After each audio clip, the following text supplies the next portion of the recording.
आज हम आपको महाकाल मंदिर से जुड़े 3 गहरे रहस्यों के बारे में बताने जा रहे हैं। नंबर 1, भैरव बाबा के मंदिर में पिलाई जाती है शराब। उज्जैन के महाकालेश्वर मंदिर और काल भैरव के मंदिर के बारे में तो आप जानते ही होंगे।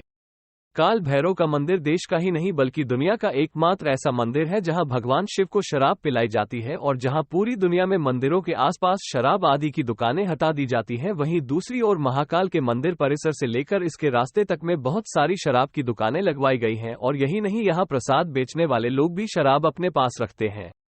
नंबर 2, आखिर क्यों रात नहीं गुजारता कोई राजा या मंत्री? ऐसा माना जाता है कि विक्रमादित्य के समय से ही इस मंदिर के पास और शहर में कोई राजा या मंत्री रात नहीं गुजारता है। इससे जुड़े कई उदाहरण भी प्रसिद्ध हैं जिनके बारे में आपको जानकर आश्चर्य होगा। दरअसल लंबे समय तक कांग्रेस और फिर भाजपा सांसद ज्योतिरादित्य सिंधिया, जो ग्वालियर के राजा भी हैं, वो भी आज तक यहां रात को नहीं रुके हैं। इतना ही नहीं, देश के चौथे प्रधानमंत्री मोरारजी देसाई भी जब मंदिर के दर्शन करने के बाद रात में यहां रुके थे तो उनकी सरकार अगले ही दिन गिर गई थी। ऐसे ही कर्नाटक के मुख्यमंत्री वीएस येदियुरप्पा भी जब उज्जैन में रुके थे तो उन्हें कुछ ही दिनों के अंदर इस्तीफा देना पड़ा था।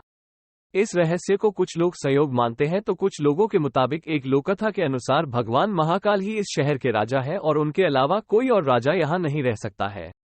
नंबर 3, भस्म आरती को लेकर भी है एक रहस्य। भस्म आरती की कहानी शिवलिंग की स्थापना से ही देखी जाती है।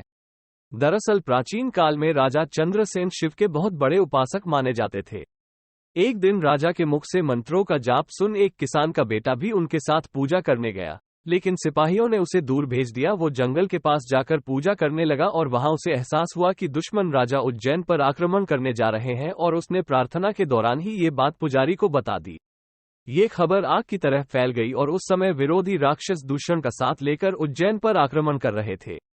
दूषण को भगवान ब्रह्मा का वरदान प्राप्त था कि वो दिखाई नहीं देगा।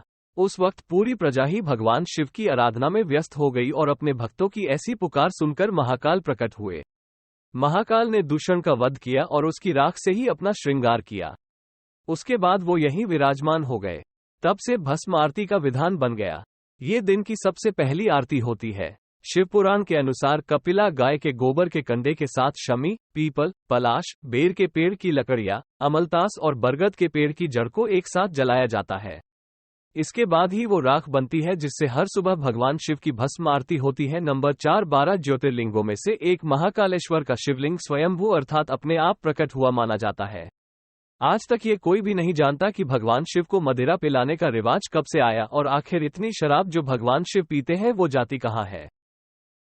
विश्व भर में कालगणना की नगरी कहे जाने वाले उज्जैन में मान्यता है कि भगवान महाकाल ही समय को लगातार चलाते हैं और काल भैरव काल का नाश करते हैं।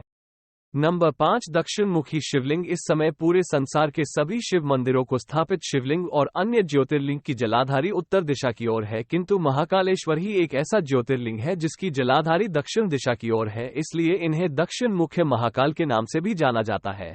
अगर यह वीडियो आपको पसंद आई हो तो रूपल राठौर ब्लॉग चैनल को सब्सक्राइब करें, लाइक करें और शेयर करें। जय श्री महाकाल।